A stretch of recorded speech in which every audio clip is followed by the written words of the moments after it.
بسم الله الرحمن الرحيم الحمد لله والصلاة والسلام على رسول الله صلى الله تعالى عليه وسلم. عزيزانم كتابي نيابي أذكار إمام النووي يشكل كتاب زور نياباني كشواني دوشم لخزمتي الجيان بسر أبين سطو هشتاو حود لا برتا أسر روشتون لم كتاب بيروزا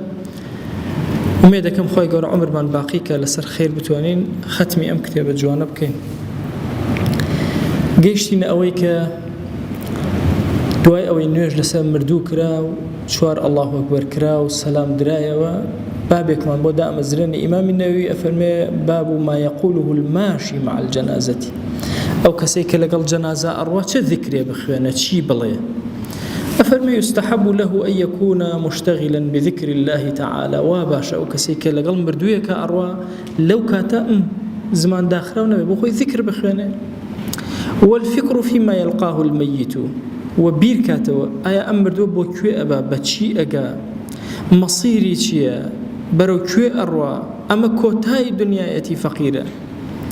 بەخوا مەسیری ئەمیش هەروایە مەسیری خزمەکانی هەر ئاوایە بیر لەم شتانە بکاتەوە زۆر ئاگای لێبێ قسەیەک نەکا کە فائیدەی نەبێ زۆر کات ئێمە لەو سیارانەی کە ئەڕۆین بۆ سەر گۆڕسان کە بە شوێن مردووەوەین ئەبێ زۆر ئەم ئادابانە جێبەجێکەین لەبەر خۆمانەوە ذیکرکەین قسەی دنیاوی و قسەی بێفائیدەوە ئەوانە ئەبێ زۆر حەزەری لێ بکەین چونکە ئەم وەختە وەختی فیکرە وەختی ذیکرە زۆر قەبیحە کە ئینسان لە غەفڵەتە بێ و خەریکی لەهو لەعب بێ و قسەی بەتاڵی دنیا خەریکی بێ ئەفەرمێ هەر قسەیە کە سوودی نەبوو نەهی لێکراوە لە هەموو ئەحواڵەکانە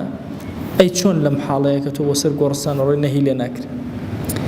أفرمي بزانا إمام النووي صوابي مختار أو كسلفي صالحي لسرا أو كسكوت كي لكاتي رويشتنا لقل جنازات دنگ برز نكيتو أبدا فلا يرفع صوتا بقراءة ولا ذكر ولا غير ذلك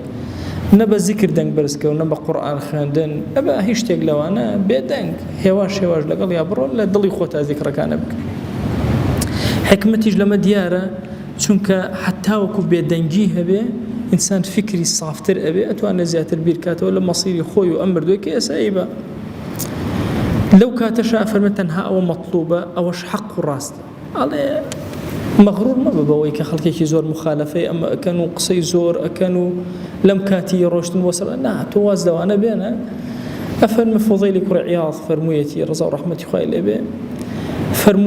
فرمويتي شوين طريقي ربازي راست وهدايت كوا باو كسانه شوين يكون كامبن شوين رجاي قمراي مكه وباخلكي زور شوين بك تو شوين خود بقرا بزانا ام بيدنجيتو ام هواش روشتنيتو ام فكريتو باخلك زوري شي قصبكاتو جوان مدري اميتو لسر حق ولا سر يبر افرمي السنن بهقي شاشتك هي كدليلك من هي لسر امك نزيك لمو كدليل ابو اوي كانسان لسر قرستانه قسنك وبيدنجي لك تصور كان أمره لقورستاني أما يشي تلفوني بوي توسي كسبيك أو قصاء كان حتى أو قورها الله كان ريوتا أو قصي بيكالكو بفائدة باشتري شوين أبو فكر أصلا خوي السنة إنسان ببين مردو شرب سيت سر قورستاني أو ما نماو يسأل لك المردو يكارو يدى بيدنك بزانا اللي هواش بزانا شي علي شون فكر أكيت وشون ذكر أكي ڕواکەن جای بینی و ماساکی ئاینی وتارە یا پێنج شەش سەریان کردووە بە یەکە ئەم قسەیە نازانەوێ بە چی لێرە چی ئیسفادەیەکی لێ دەبزانە چۆن لەم کاتە بێدەنگ ئەصحابی پێغەمبەر صلی الله عليه وسلم لە ڕێواتێک هاتووە فەرمێ كأن على رؤوسنا الطيرة ئەوەندە بێدەنگ و بە حشمەتەوە ئەوەستان كأنما طير بەسەر سەریانەوە ئەگەر ئاوا بێنە پێشای خۆتان کەسێک تەیرێ هاتووە بەسەر سەریەوە نیشتووێ بێوێ تەیرەکە نەڕوە چۆلەکەی بەسەر سەریەوە نیشتووەتەوە ئەمیش ئێوێ نەڕوە چۆن نەخۆی ئەجوڵێنە نەحەڕەکەکە ئەفەرمێ ئاوا بوو ئەوە لە سونەتە نە قسەکردن و دەنگ بەرزکردنەوە باسکردنی دنیا و ئەفەرمێ ئەمە لە سونە ناواریدە ئەوانەی کە جوهالیەن یا قورئانە خوێنن بە دوای مردووەکەوە کە ئەڕوا بە دەنگی بەرز و لاوانەوە و هاوارکردن و یا ذکر ئەخوێن ئەفەرمێ فحرام بإجماع العلماء إجماع علماء لەسەرەوە حرامە ئەڵێ قوبحی ئەوە خراپەکەیم هەمووی باس کردووە لە ئادابی قوڕاء باسم کردووە کە ئەوە هەڵەیەکی زۆر گەورەیە تێ ئەپەڕێت تەڵان ئێستا شکر بۆ خوا ئەوە نەماوە ئەڵێ لە شامە کاتێک کە کەسێک ئەوە ئەبوو چەند کەسێک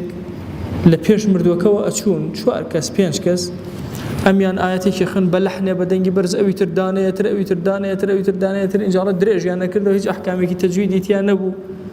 ئەبەو شێوازە لە زەمانێکا بۆ تەپڵ و دەفیان لێداوە لە کاتی بردننی مردووە بۆ سەر گۆڕستان لەدا یعنی هەر زەمانێ بە شێوازێ بووە فەرمیان لە بیداع و ئەوانەیە مهم ئەوەیە ئەو سکوونەت و ئارامی و هێمنیە زۆر گرنگە لەسەر قەبرستان ئینسان بیفامێ بیپارێزێ جێبەجێکە لە سنەتی پێغەمبەرە صلی الله عليه و آله وسلم ئەگەر ئینسان بۆی نەکرا بچێتە سەر گۆڕستان بینی مردوویەکیان بە بەردەمیان برد بۆ سەر گۆڕستانم پێی نەکرا لەگەڵیا بڕۆ یان مەرج نییە جەنازەکە بەلایە بێ هەر لە دووریشەوە بینی بە شێوازە لە شێوازەکان بینی چی سنەتە بیکە ئەفەرمێ سنەتە بڵێ سبحان الحي الذي لا يموت سبحان الحي الذي لا يموت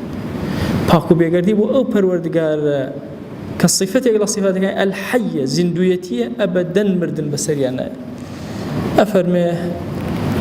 لە هەندێک ڕوایەتە هاتووە يستحب أن يدعو ويقول سنة وهاية كدعاء بك لو كاتا وأما بڵێ لا إله إلا الله الحي الذي لا يموت بڵێ هیچ پەروەردگارێک هیچ خوایەک هیچ پەرستراوێک نییە بە حەق و ڕاست إلا الله نەبێ جل جلاله ئەو حیە زیندووە قەت مردنی بەسەران نایە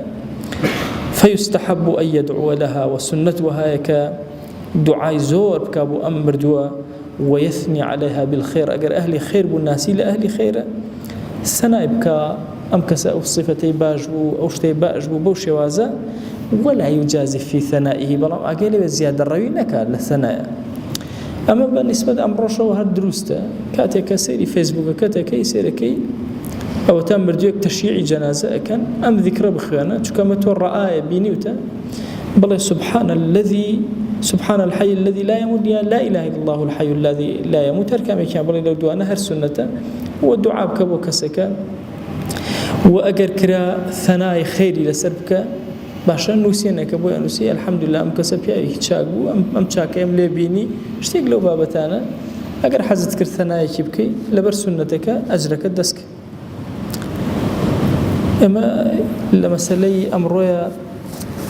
جیهان گۆڕانکاری زۆر گەورەی بەسەرا هاتووە یعنی تۆ کتوپڕ پێتاڵیان یان لە فەیسبووکت ئەەکەیتەوە سەرەکەی دۆستێک لە کەرکووک وەفاتی کردەوە یەکێ لە هەولێرێکێ دنیا بچووک بووتەوە چەندێ پێت کرا نوێژی غائیبی لەسەرکە سنەت وهایە ئینسان با کەسێکەش مردوو بێ غائیب بێ دوور بێ لە شوێنی خۆتەوە نوێژی لەسەرکە مادام فریان نەکەوتی بچیتە کەرکووک لێرەوە نوێژی غائیبی لەسەرکە ئەجرێکی زۆر گەورەی بۆ تۆ بۆ مردووەکە با بە تەنهابی أو فضيلتك زور قوري إن جا كبينيت أو تامر دوك أبن يكسر أم دعاء بخيانة هندي دعاء خيري بوبك يا بوي بنوسا ثنا يقدو كلمة للثنا بنوسا بلا ما قال لي بزيادة روينك إلى الثنا وتجاوزناك إلى حد يخو